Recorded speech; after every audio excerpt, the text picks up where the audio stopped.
اور پھر اللہ سے اچھی امید لگا کر اس سے اس کی رحمت کا سوال کیجئے۔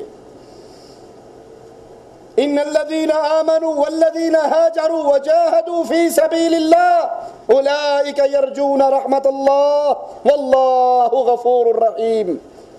ان الذين آمنوا، جو ایمان لے کر آئے، جنہوں نے لا الہ الا اللہ پڑھا، پھر شرک سے اپنے دامن کو بچا کے رکھا، والذین ہاجروا، جنہوں نے اللہ کے راستے میں ہجرت کی، وجاہدوا فی سبیل اللہ، اللہ کے راستے میں جہاد کیا، اولئک یرجون رحمت اللہ، یہی وہ لوگ ہیں جو اللہ کی رحمت کی امید رکھتے ہیں۔ یہ صوفیوں کا عقیدہ ہے، جنت کے پانی سے جہنم بجھا دوں، جہنم کی آگ سے جنت جلا دوں، نہ جنت رہے نہ جہنم رہے، بے لوث ہو کے اللہ کی عبادت کروں، یہ گمراہ انسان ہے۔ اہل ایمان کون ہیں؟ جو ایمان لے کے آئے، جنہوں نے ہجرت کی، جنہوں نے جہاد کیا، یہ اللہ سے اس کی رحمت کی امید رکھتے ہیں۔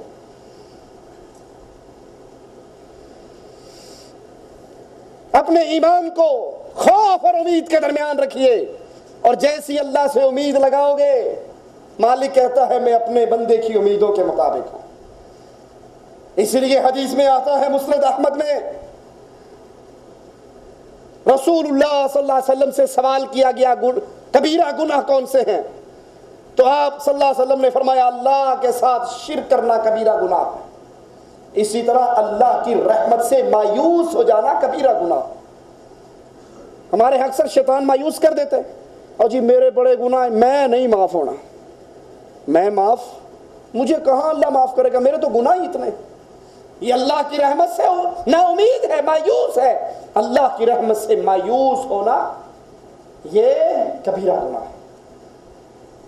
اللہ کی رحمت، حدیث میں آتا ہے ایک شخص اللہ کے دربار میں پیش ہوگا، مالک اس کے آنے سے پہلے فرشتوں سے کہہ دے گا میرے بندے کے بڑے بڑے گناہ اٹھا دو، اس کے نام اعمال سے ہٹا دو، چھوٹے چھوٹے گناہ میرے پر پیش کر۔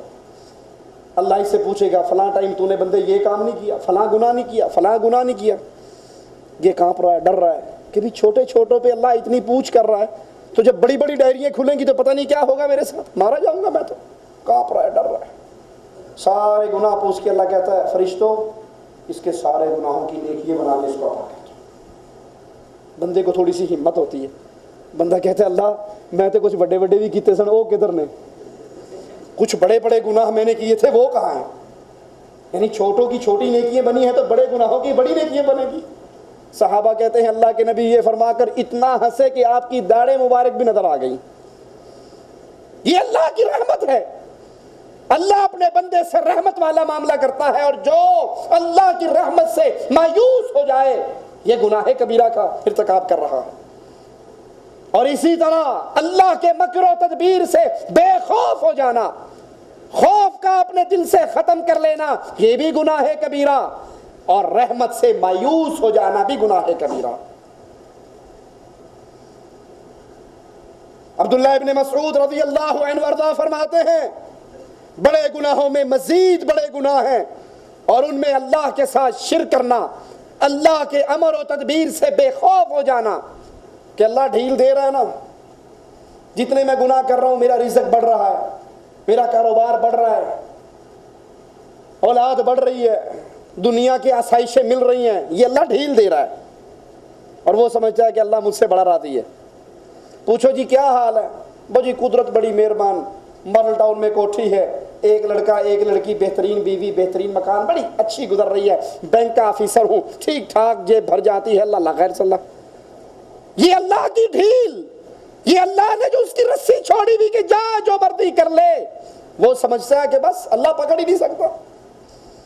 اور جو ڈھیل کو اپنے لیے اس طرح بدماشی کا ذریعہ سمجھتا ہے اس کی ہلاکت یقینی ہو جاتی ہے۔ انسان کو ہمیشہ اپنے معاملات کو چیک کرنا چاہیے، کہیں اللہ مجھ سے ناراض تو نہیں، کہیں یہ میرے لیے فتنے کا سبب تو نہیں بن رہا۔ ابن مسعود کہتے ہیں بڑے کبیرہ گناہوں میں اور مزید بڑے ہیں جن میں اللہ کے ساتھ شرک کرنا، اللہ کے مکر و تدبیر سے بے خوف ہو جانا، اور اللہ کی رحمت سے مایوس ہو جانا۔ اللہ سے دعا ہے اللہ ہمارے گناہوں کو معاف فرمائے، اللہ ہماری خطاؤں کو معاف فرمائے، اللہ ہماری سیاہ کاریوں کو معاف فرمائے، اللہ ہمیں زندہ رکھے، ایمان کی حالت میں رکھے، اللہ ہمیں موت دے اس حال میں دے، اللہ ہم سے راضی ہو، ہم اپنے اللہ سے راضی ہوں۔ اقول قولی ھذا واستغفر اللہ لی ولکم ولسائر المسلمین فاستغفروہ انہ هو الغفور الرحیم۔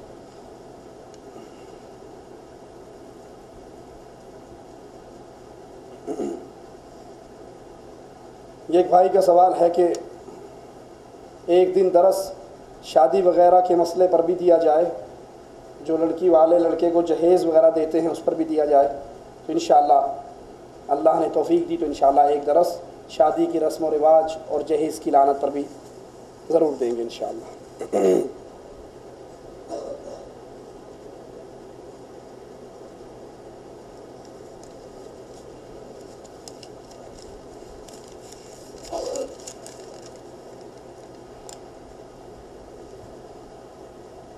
دوران وضو زخم پر پٹی بندھی ہونے کی وجہ سے پٹی کے نیچے والی جگہ خشک رہ جاتی ہے، اس کا کیا حکم ہے؟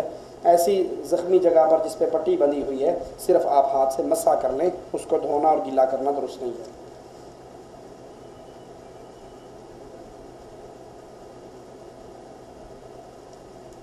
ایک آدمی کو ذاتی سا مسئلہ ہے، یہ درس کے بعد آ کر مجھ سے پوچھ لیں۔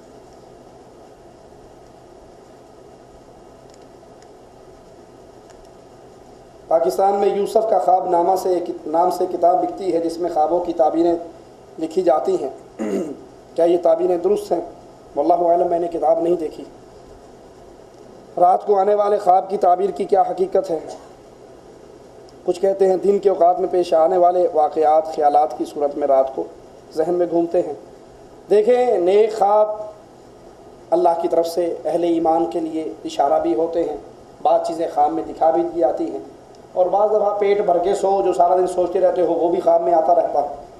تو جو خواب میں آئے اگر وہ کتاب اللہ اور سنت رسول اللہ کے مطابق ہے تو کسی عالم سے اس کے بارے میں سوال پوچھ لیں، اور اگر خواب کے اندر ایسی بات آ رہی ہے جو اہل ایمان کے عقیدے سے ٹکرائے، قرآن اور حدیث سے ٹکرائے، تو پھر یقینی بات ہے کہ وہ شیطان کا خواب ہے۔ اہل ایمان ایسے خوابوں پر یقین نہیں رکھتے جو خواب قرآن حدیث سے ٹکراتے ہوں۔ مثال کے طور پہ طاہر القادری صاحب کہتے ہیں مجھے خواب آیا کہ اللہ کے نبی صلی اللہ علیہ وسلم کراچی ایئرپورٹ پہ آئے ہوئے ہیں، مجھے بلا رہے ہیں، میں بھی چلا گیا۔ اللہ کے نبی نے وہاں مجھ سے روٹی مانگی، ہوٹل مانگا، کرایہ مانگا، واپس مدینہ جانے کا ریٹرن ٹکٹ مانگا، فیصل آباد جانے کے لیے ٹیکسی مانگی۔ میرے پاس ان کی ویڈیو کیسٹ ہے جس میں وہ سارا یہ خواب نامہ پیش کر رہے ہیں، اور اپنے ہاتھ سے مجھے جنت کا ٹکٹ لکھ کر دیا، انتخابات میں وعدہ کیا کہ انتخابات میں کھڑے ہو جو الیکشن میں تم ضرور جیتو گے، اور طرح طرح کی ڈرامے بازی اس میں۔ اور آخر میں جو اصل بات کہنے والی وہ بھی کہہ دی کہ میں نے اللہ کے نبی سے وعدہ کر لیا ہے، ان کو روٹی دینی ہے، ان کا ہوٹل، ان کا کرایہ، ان کا مدینے کا ریٹرن ٹکٹ، تو میرے پاس تو کچھ ہے نہیں، میں کتوں دیا گا؟ کیا مطلب اس سے؟ میں کہاں سے دوں گا؟ میرے پاس تو کچھ ہے نہیں، تم دو گے تو میں دوں گا، زیادہ دو مجھے۔ تو لوگوں نے نچھاور کر دیے مال و سر ان کے اوپر۔ مولوی زکریا صاحب ایک جگہ پر خواب میں لکھتے ہیں، بہجت القلوب کتاب کا نام ہے، ان کے شاگرد کہتے ہیں صوفی اقبال صاحب کہ میں گیا حضرت زکریا صاحب کی حجرہ شریف میں، اللہ کے نبی چارپائی پر بیٹھے ہوئے ہیں، پیر زکریا صاحب پاؤں میں بیٹھ کے اپنی کتاب پڑھ رہے ہیں، اور اللہ کے نبی بڑے غور سے سن رہے ہیں، حالانکہ وہ کتاب اردو میں عربی میں نہیں ہے، پتہ نہیں نبی کو اردو کیسے سیکھ لی۔ اور پھر عجیب جھوٹ بیان کرتے ہوئے کہتے ہیں کہ جب میں نے اللہ کے نبی کا چہرہ مبارک دیکھا تو ساری داڑھی مبارک آپ کے سینے کو ڈھانپے ہوئے تھی، اور ساری داڑھی سفید تھی، آنکھوں پہ چشمہ بھی لگا ہوا تھا۔ یہ کتاب میرے پاس موجود ہے، بہجت القلوب۔ اب بتائیے، اللہ کے نبی کی صحیح حدیث ہے، حدیث میں آتا ہے اللہ کے نبی صلی اللہ علیہ وسلم کی داڑھی میں 18 یا 16 یا 20 بال سفید تھے، اور آپ نے فرمایا یہ بڑھاپے کے آثار نہیں، سورۃ ہود پڑھ پڑھ کے یہ اس کے اثر کی وجہ سے رو رو کر میری یہ حالت ہوئی ہے۔ اب وہ خواب میں بتا رہا ہے کہ اللہ کے نبی نے اینک بھی لگائی ہوئی ہے، داڑھی بھی سفید ہے، اور اردو کی کتاب سن رہے ہیں۔ وہ خواب جو قرآن اور حدیث کے مطابق ہو اس کو مانا جائے گا، اور جو خواب قرآن و حدیث کے خلاف اس سے ٹکراتا ہو وہ آپ کو آئے، مجھے آئے، کسی کو آئے، ہمارے پاس یہ دین خوابوں کا شہزادہ نہیں ہے کہ خواب میں آ گیا صبح یہ کام کرنا ہے اور میں نے کرنا ہے۔ اگر وہ کام قرآن و حدیث کے مطابق ہے تو اہلاً و سہلاً، اور اگر وہ قرآن و حدیث سے ٹکراتا ہے تو پھر ہمارے لیے خواب گارنٹی نہیں ہے۔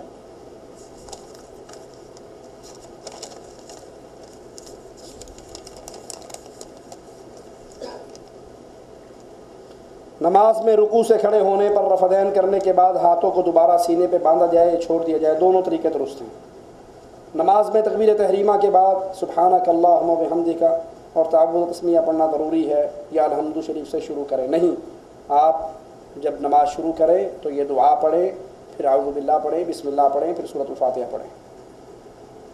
ہر رکعت میں سورۃ الفاتحہ سے پہلے بسم اللہ پڑھنا ضروری ہے۔ جی جب بھی رکعت شروع کریں تو فاتحہ شروع کرتے ہوئے پہلے بسم اللہ الرحمن الرحیم پڑھیں، پھر سورۃ الفاتحہ پڑھیں۔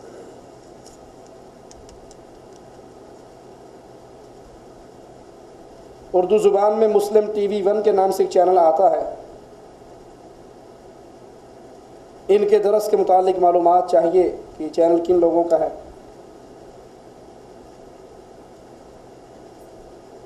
میرے علم میں نہیں، میں نے یہ چینل نہیں دیکھا۔ اس کے پروگرام کی کوئی سی ڈی ہے؟ فرقہ احمدیہ کا ہے؟ طاہر بھائی بتا رہے ہیں کہ یہ قادیانیوں کا ہے۔ تو قادیانی مسلم 1 بنے، مسلم 2 بنے، مسلم 3 بنے، مسلم 10 بنے، جو میرے رسول صلی اللہ علیہ وسلم کو آخری نبی نہیں مانتا، وہ الٹا ہو کے نماز پڑھے، سیدھا ہو کے نماز پڑھے، پکا کافر ہے، مرتے ہی جہنم میں جائے گا۔